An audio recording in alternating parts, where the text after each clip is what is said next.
তুমি তাকিয়ে দেখো তোমার টুপির সঙ্গে সুদের দুর্গন্ধ লেগে আছে।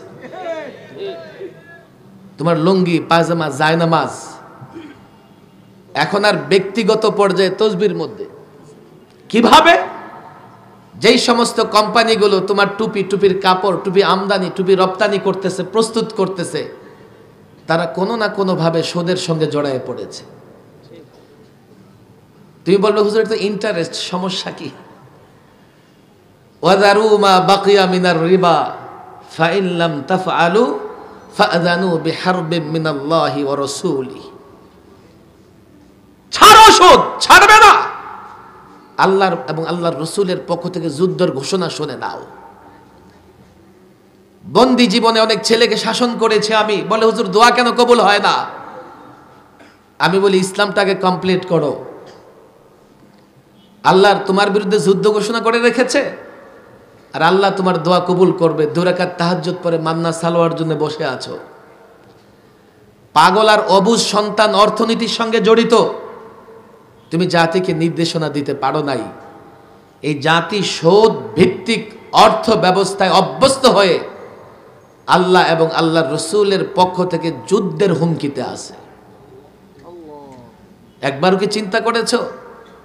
বিচার ব্যবস্থা, আপনারা নারাজ হবেন, এই যে পশ্চিমা বিচার ব্যবস্থা আমাদের দেশ চলতেছে, আমার কাছে রেকর্ড আছে।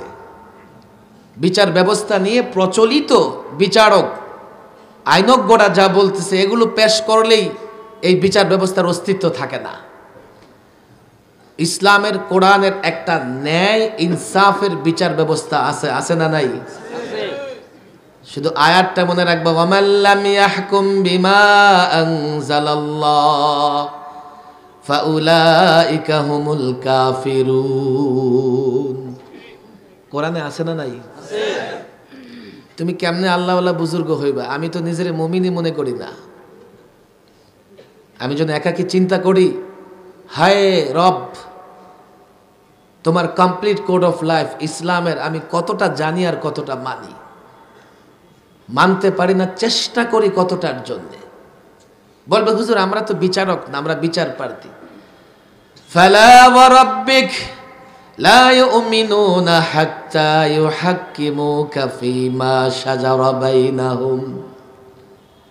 হযরত ওমর, আল্লাহু আকবার, ঘটনা কত শোনো তোমরা। রাসূলুল্লাহর বিচার মানে নাই, গর্দান উড়াই দিছে। ঘটনা আছে না নাই? তোমার তো একবারও মন কাঁপে না, তুমি রাসূলুল্লাহর বিচারকে মানছো কি মানছো না? মাদ্রাসায় সবকও নেই, তাকরারও নেই, এলেম নাই। আমি তাহরিকের কথা বলছি না, রাস্তায় নামো, মিছিল করো, আমি সেটা বলি না। আমি বলি ইসলামটা তো আগে তালিমান সামনে রাখো, ইসলামটাকে তো তাকরারে নিয়ে আসো, ইসলামটাকে তো মুযাকারায় নিয়ে আসো। কি করে জাতির পরিবর্তন করবে? মিছিল করে, মিটিং করে? আমাদের চাইতে অন্য দলের লোকেরা মিছিল মিটিং বেশি করে। তাহলে এটাই তোমার অস্ত্র হলে ওরা সমাজ পরিবর্তন করে ফেলবে। এগুলো প্রতীকী আন্দোলন, অথচ আবেগের জায়গা থেকে এগুলোকে টার্গেট বানিয়ে ফেলেছি। তালিম এবং দাওয়ার জায়গাটা এত দুর্বল হয়ে গেছে আমাদের ছেলেদেরকে সেদিকে নেওয়াই যায় না। এগুলো আলোচনা করলে বলবে হুজুর এগুলো শুনতে আসি নাই। কি করবে? এগুলো যদি না শোনো, পায়ের নিচে মাটি পাবে না। স্লোগান দিলেই কারো মুক্তি হয় না। স্লোগান দিয়ে কাউকে মুক্তি করা গেলে অনেকেই বাংলাদেশে মুক্তি করা যেত। সামাজিক শক্তি বাড়াতে হবে, তাপ দিতে হবে, তাপ। মুক্তি চাইতে হবে না, তাপ দিতে হবে। জমিন এতটা উত্তপ্ত করতে হবে, মুক্তি চাইতে হবে না।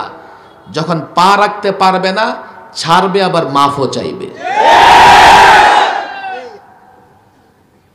এই দেশের জনগণ, যুবক, তাদের সামনে ইসলামটা রাখো।